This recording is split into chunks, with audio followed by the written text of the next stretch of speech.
En esta estupenda iniciativa de Aurora Villalobos y de la Academia de Antequera de celebrar el 50 aniversario de la publicación de Las ciudades invisibles de Italo Calvino, a mí se me ha asignado la lectura y el comentario de Eutropia, una ciudad que se enmarca en la serie Las ciudades y los intercambios, pero que podía también haberse incluido en las ciudades continuas o las ciudades dobles.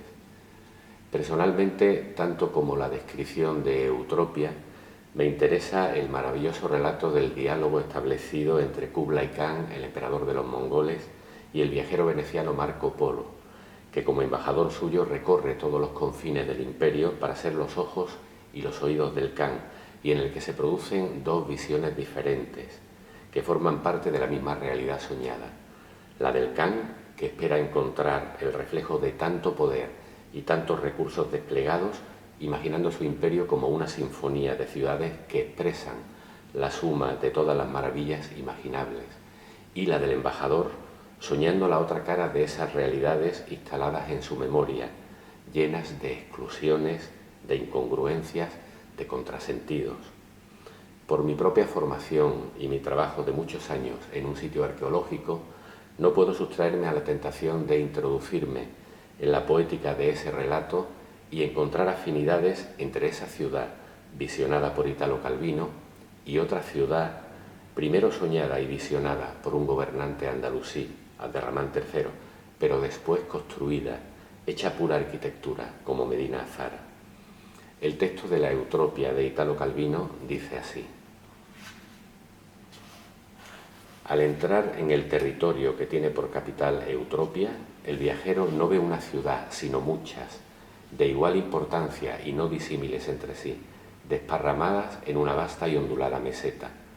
Eutropia no es una, sino todas esas ciudades al mismo tiempo. Una sola está habitada, las otras vacías, y esto ocurre por turno. Diré ahora cómo.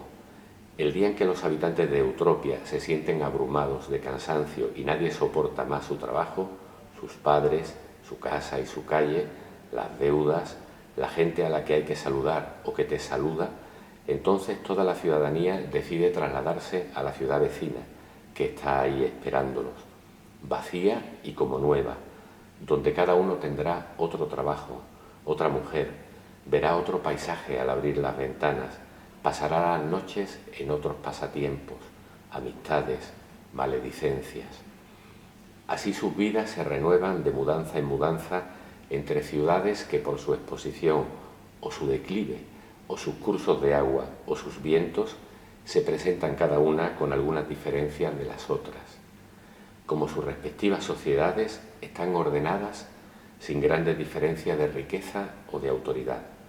El paso de una función a otra se produce sin grandes sacudidas.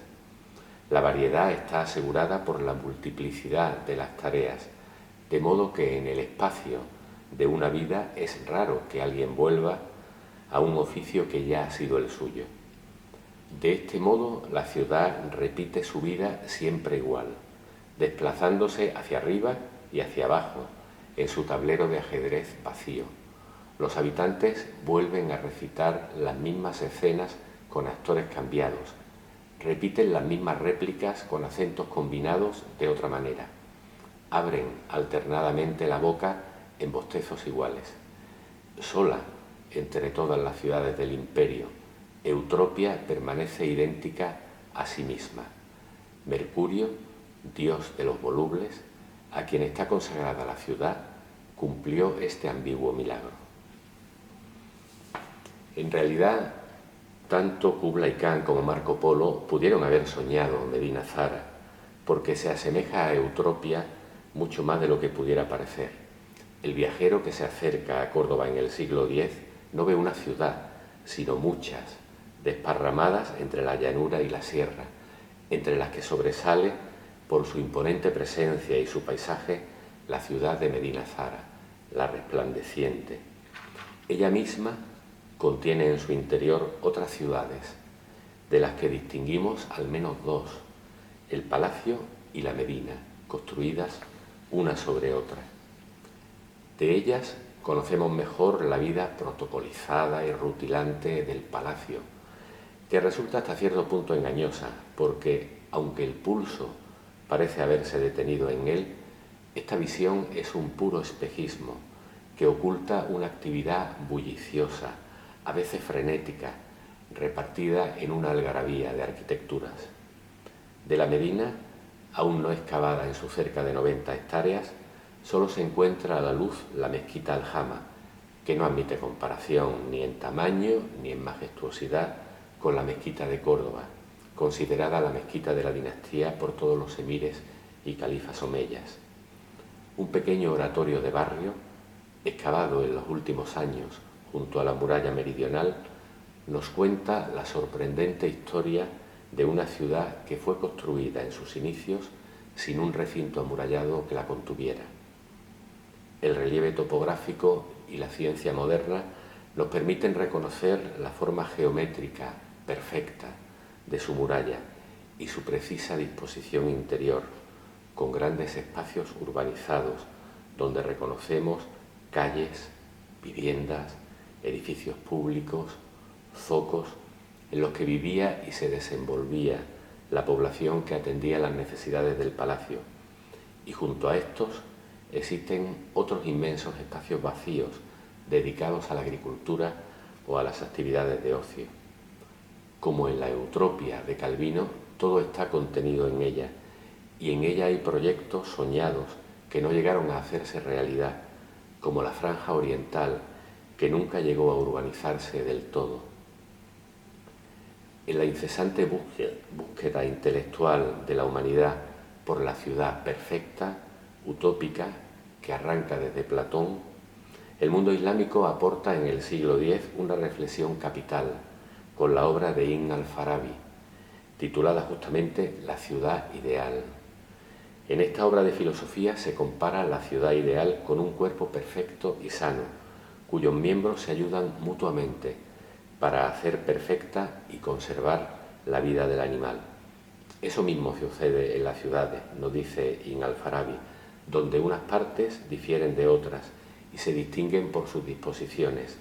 En ellas hay un jefe principal y hay otras personas cuyo grado se acerca mucho al del jefe primero, y en cada una de estas personas se dan disposiciones y hábitos con que hacen sus oficios según lo requieren los fines del jefe principal. Estos forman el grado primero. Después de estos hay otros que hacen sus oficios en conformidad con los fines de los primeros y forman el grado segundo. De este modo están ordenadas las partes de la ciudad hasta llegar a quienes tan solo cumplen los designios de los demás. Estos sirven y no son servidos, forman el último grado y son la gente común y ordinaria. Desde luego en Medina Zara encontramos algunos rasgos que nos acercan a este modelo y que están basados en la idea de la jerarquía y no de la centralidad. Toda la ciudad está ordenada de una manera precisa y esa disposición constituye también un reflejo preciso, perfecto, del orden y la jerarquía que gobiernan la ciudad y la sociedad. Una jerarquía que es siempre insalvable, pero que otras veces se nos muestra etérea, evanescente, en la medida en que la condición de servidores de una divinidad que llaman Alá enrasa a todos sus habitantes por igual, desde el califa hasta el último esclavo. El primero de estos servidores es el príncipe de los creyentes, Abderramán III, el gobernante primero, cuya casa se sitúa en el promontorio más alto desde el cual ejerce su autoridad. Esta fue la primera residencia en ser construida y también la última en ser habitada. Fue llamada Dar al-Mulk, la morada del poder, y disponía de diversas habitaciones y un baño privado. La recomposición de su decoración de ataurique nos permite admirar la grandiosidad de sus puertas y el delicado trabajo de filigrana en piedra con que se adornaban. A su hijo primogénito y heredero, el futuro califa Al-Hakam II, lo situó en un escalón inferior.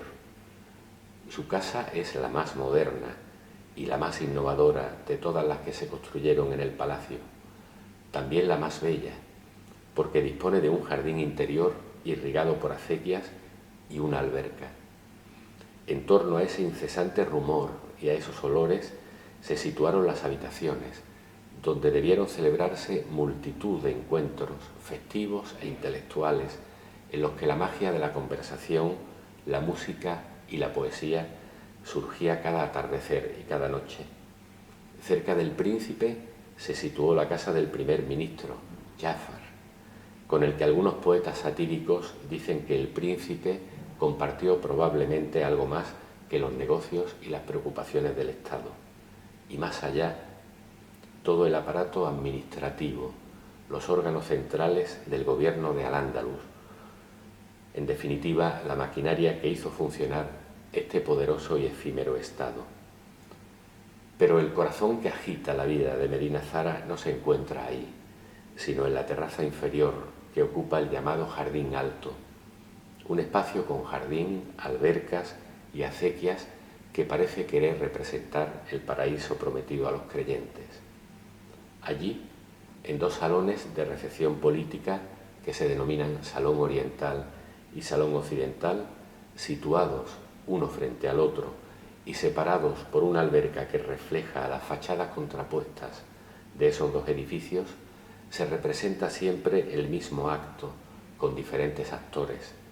En uno, el protagonista es el califa, en otro, su heredero dinástico, y junto a ellos, los altos funcionarios que le rinden lealtad y celebran la utopía del dominio omeya sobre las tierras del este y el oeste del mundo.